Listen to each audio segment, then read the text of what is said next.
Rightio, so we're going to start looking at our third type of spectrometry this time, and it's called mass spectrometry. So I wanted to start with the difference between the three types of spectrometry.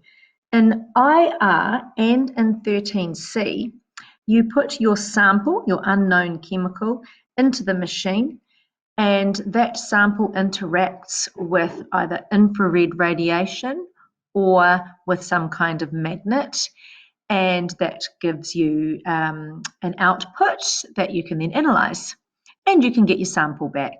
However, in mass spectrometry, the actual sample gets put into the machine, it travels through the machine, and it is broken up into lots of pieces, so you don't get your sample back. So it's a little bit different to the other two. In mass spectrometry, you start with your molecule in your sample, and remember that when you put a few milliliters of your compound through a machine, you actually have millions of molecules in that small sample. As they go through the machine actually knocks off electrons to form positive ions, and the positive charge is the reason that the molecules, or the ions now, can move through the machine because they have a charge and can be deflected by magnets.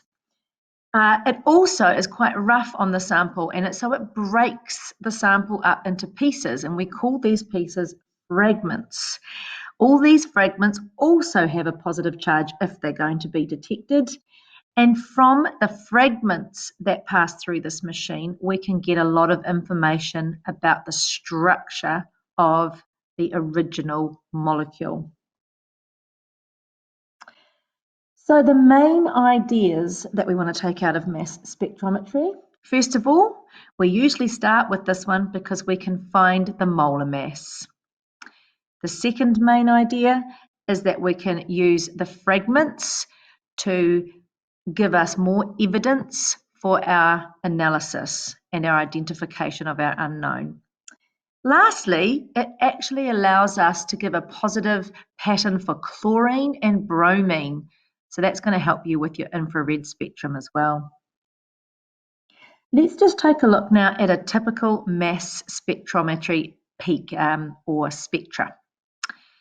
You can see that along the bottom, the scale is in M/Z, a mass to charge.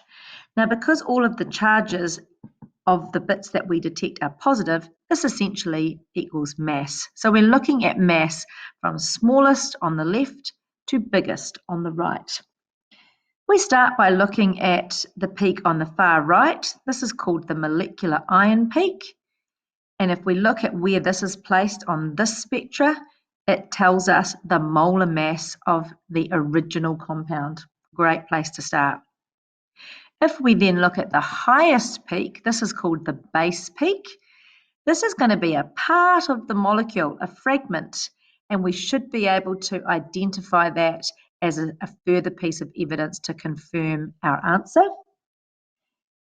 And as you look along, you can see that each peak should correspond to a piece of the fragment with a certain molar mass.